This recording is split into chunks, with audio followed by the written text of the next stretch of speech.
What's going on YouTube? Kamikazevondoom here with another Division 2 video, so sit back, relax, grab that popcorn, don't forget to hit that like, subscribe if you haven't already, and let me know what you think in the comments section below. But like I said, I was going to give you a part 3, and here it is. Now if you missed part 1 and part 2, it's okay. I was really just showing you some cool stuff, and I'm going to explain all of it here in part 3. Sounds like it's raining. Yo, look at that. The weather outside is weather. Anyways, back to what I was saying, part 3. And, well, in part 3, we're going to have a discussion here.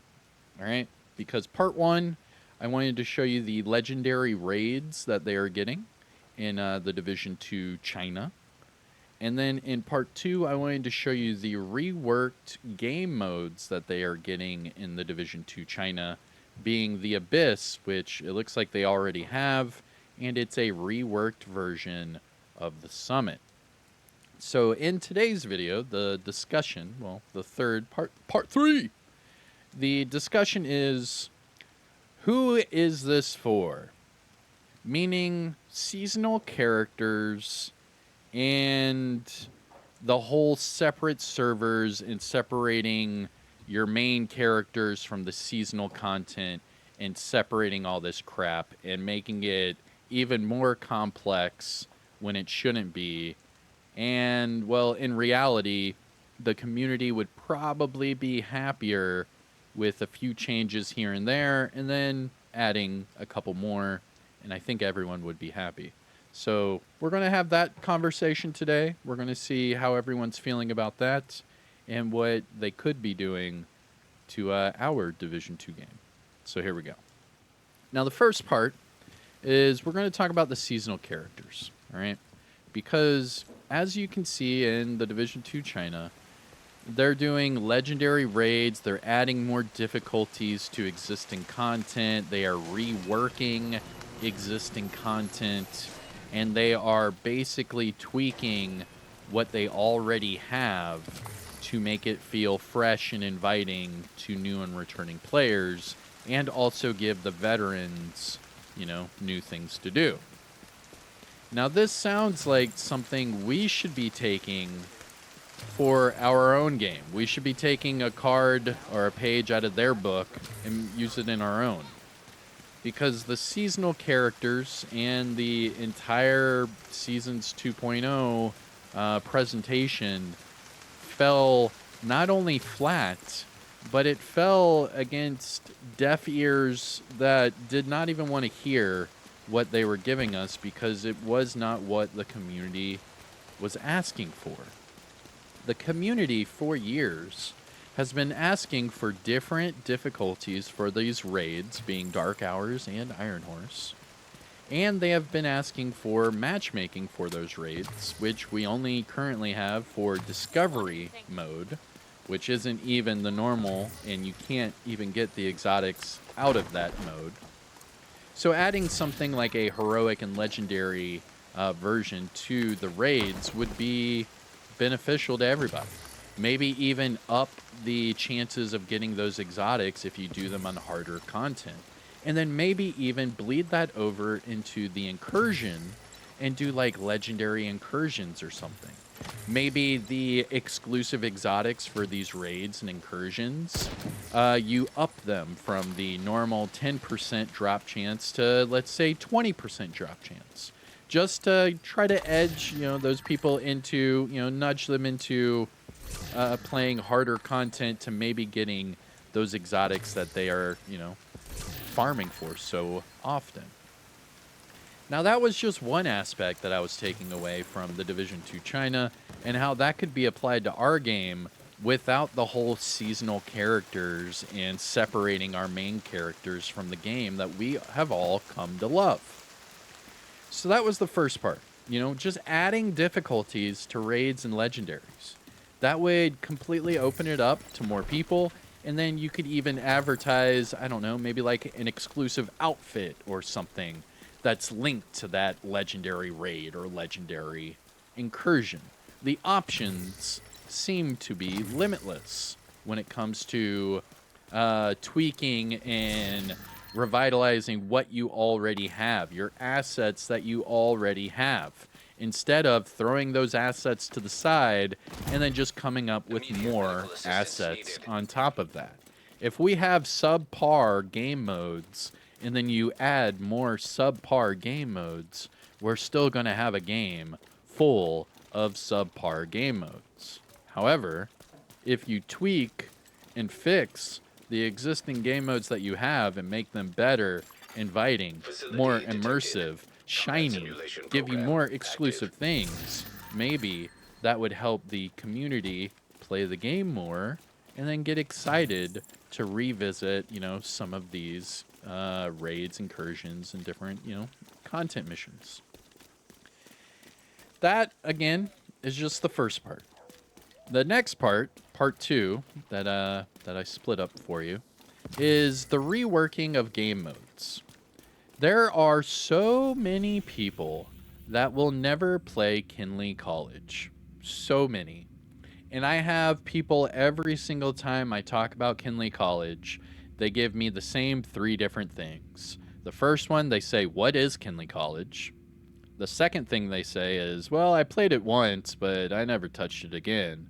Or the third thing they say is, why would I do that for the Diamondback when I can already get the Diamondback?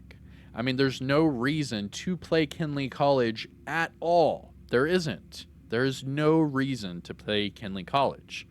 That is a prime example of a game mode that you could rework, add in new exclusive things, and then get the community excited on playing it.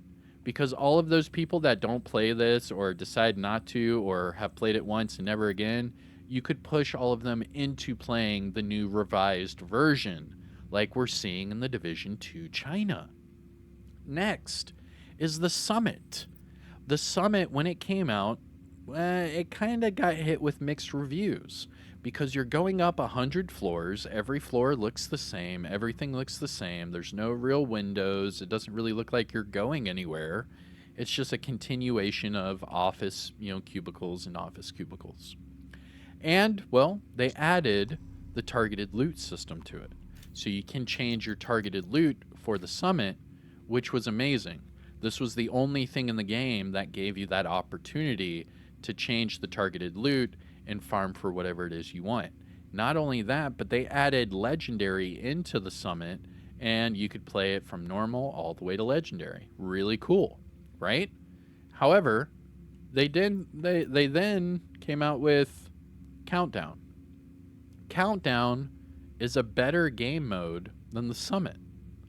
Countdown also has targeted loot that you can choose from, just like the Summit. Countdown is faster than the Summit, and Countdown gives you more loot drops than the Summit.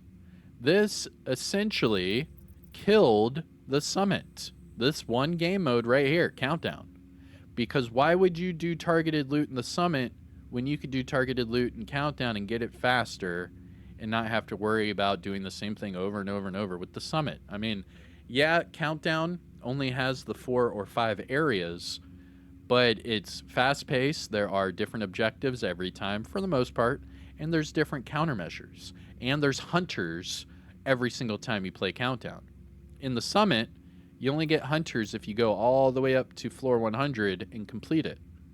So there are so many reasons why the Summit could use a rework, just like what we saw in part 2, the Abyss, because that's essentially the Summit just flipped upside down, and then they're adding like subterranean elements and environment, little structures, like weeds and stuff coming out of the walls, or like overgrown plants, or what have you. It looks cool. It looks appealing.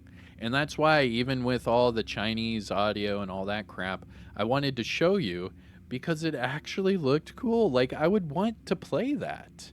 And that's my whole meaning of this discussion in this video, is that why would we separate ourselves, right? So this is our normal world, right?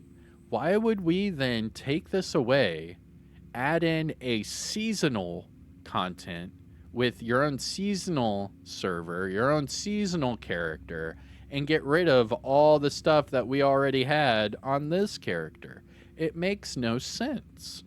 I think that the seasonal characters should just be canned, and we should just get these things that we're seeing from the Division 2 China.